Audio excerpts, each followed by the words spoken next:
sanad walba waxaa loo dabaaldegaa xuska maalinta caalamiga afka hooyo oo ku beegan 22 bisha labaad waxaana munaasabadan soo qaban qaabiye akademi goboleedka afka Soomaaliga aga oo kaashanaya golaha abwaanada qaranka iyadoo mas'uuliyiinta maanta ka qayb gashay uu kamid ahaa gudoomiyaha golaha aqalka sare baarlamaanka dalka Cabdi Xaashi Cabdulaahi mas'uuliin ka tirsan dawladda Soomaaliya iyo bahda qalinleyda Soomaaliyeed maareeyaha golaha murtida madaalada qaranka abwaan Cabdiqaadir Cabdi Yuusuf Shube ayaa dareenkiisa ku cabiray maalintan iyo waxa looga baahan yahay in la gaarsiiyo jiilka cusub ee hadda jira dhabo hilin qood tubaal wado diqdiq dariiq xagaaf marin iyo qaar gudmo iyo qaar kale oo badan ul qaar bakoorad samay waqay garuun sogsog sarwaan sargad weyla kaawus iyo qaar kale oo badan xilbaan Khalid Maco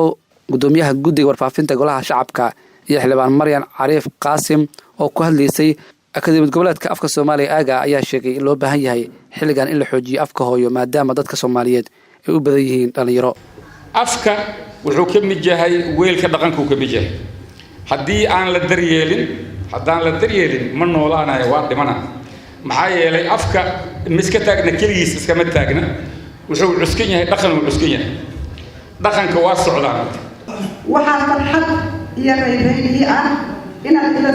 idinkaga soo qayb galo xafladan aan maanta isugu nimid oo kulligay qiimo gaar ah loogu fadhiyo dhammaantiinba waxaan idinkaga mahadcelinayaa ka soo qaybgalkiina gudoomiyaha golaha aqalka sare baarlamaanka federaalka Soomaaliya Cabdi Xaashi Cabdulaahi ayaa gabagabadii ka hadlay ahmiyadda afka hooyo iyo maalintan waxay dadka Soomaaliyeed ay uga dhigan tahay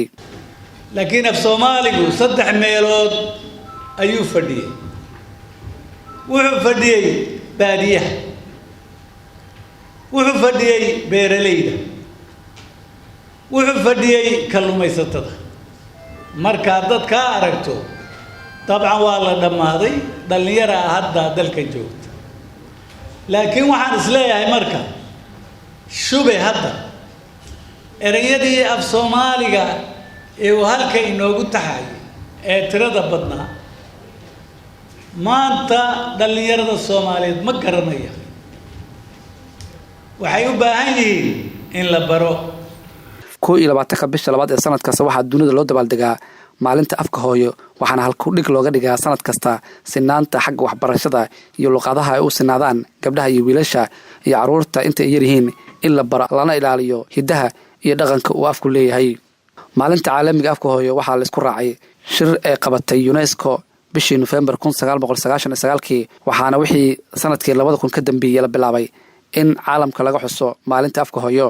Soomaaliya waxaa laga xusaa maalinta afka hooyo 22 bisha koowaad iyadoo la xuso sanad waliba wixii ka dambeeyay 1973 markaas oo ahayd